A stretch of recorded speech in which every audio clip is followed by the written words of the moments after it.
अस्सलाम वालेकुम नाजरीन, कैसे हैं आप। मैं हूं मोहम्मद ज़ाहिर इरशाद। ब्रेन कॉलेज खुड़ियाँ ख़ास चैनल पर आपको खुश आमदीद। डियर स्टूडेंट्स, जैसा कि आपको पता है कि इम्तिहानात का दौरा है। कोविड पैंडेमिक के बाद इम्तिहानात का आगाज़ किया जा रहा है और बहुत सारे तालिब इल्म इस बात से परेशान हैं कि इम्तिहान की तैयारी किस तरह से की जाए। आज हम आपके लिए जो मौजू लेकर आए हैं वो ये है कि इम्तिहान की तैयारी किस तरह से की जा सकती है। सिर्फ दो चीज़ें ऐसी हैं जिनको अगर आप तैयार कर लें, ये दो स्किल्स ऐसी हैं जिन पर आप ग्रिप हासिल कर लें तो आप इम्तिहान में तैयारी बड़ी आसानी के साथ कर सकते हैं। वो दो चीज़ें कौन कौन सी हैं? वो दो चीज़ें हैं रट्टा और प्रेजेंटेशन।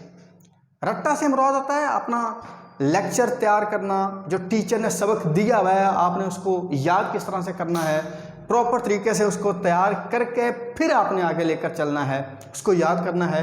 और प्रेजेंटेशन होती है कि आप चीज़ को अटेम्प्ट किस तरह से करते हो।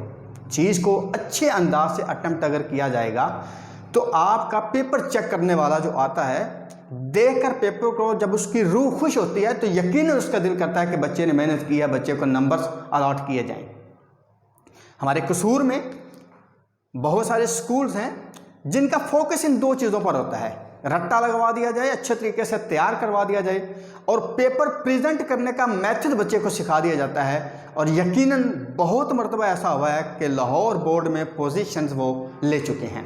तो हमारी दो बातें, प्रेजेंटेशन, इसमें राइटिंग पर फोकस किया जाता है। फोकस किया जाता है आपकी राइटिंग पर। जितनी अच्छी आपकी राइटिंग होगी उतने ही अच्छे आपके मार्क्स मिलेंगे, उतनी ही आपकी पेपर की प्रेजेंटेशन अच्छी होगी। और दूसरी चीज़ होती है रट्टा।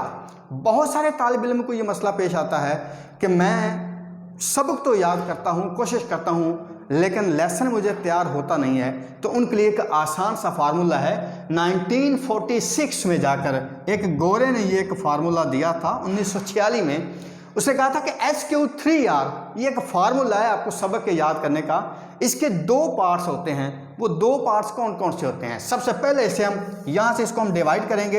एक इसका पार्ट है SQ और दूसरा इसका जो हिस्सा बनता है वो बनता है 3R। SQ से मुराद हम S से मुराद लेते हैं, पहले उससे मुराद होता है सर्वे।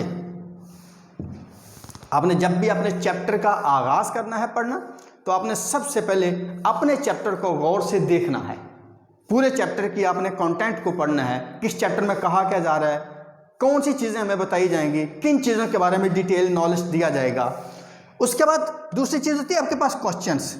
ये क्वेश्चन जो होते हैं यहाँ पर आप इंपॉर्टेंट चीज़ें देख लेते हो कि कौन कौन से इंपॉर्टेंट क्वेश्चंस हैं।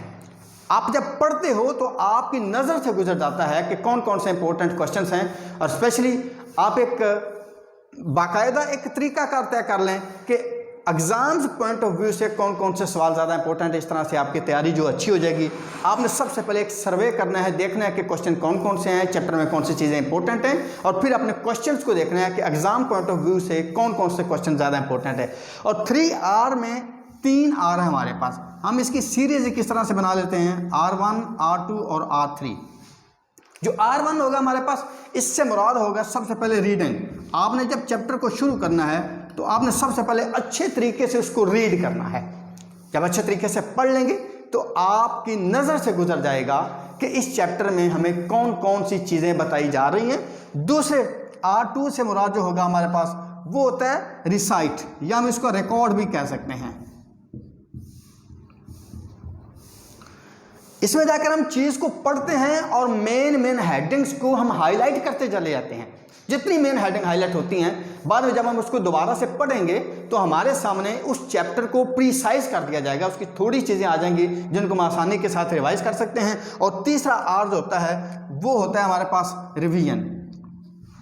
अब आपने यहाँ से दो चीज़ें अपने रिकॉर्ड में रख ली, पढ़ में लिया, रिकॉर्ड में भी आगे थोड़ी याद करना शुरू कर दिया, फिर उसको रिवाइज करना होता है।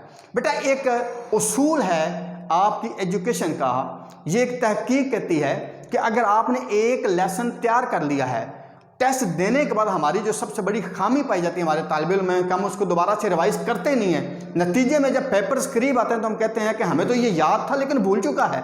अब हम क्या करें, इसका एक आसान सा मेथड है। रिवीजन का जो उसूल होता है, तहकीक कहती है कि आपने एक मरतबा अपने चैप्टर को तैयार कर लिया तो एक हफ्ते बाद जब हम उससे रिवाइज करते हैं तो एक हफ्ते बाद जो रिवाइज किया जाता है वो एक महीने तक 70% उसका आपको याद रह जाता है।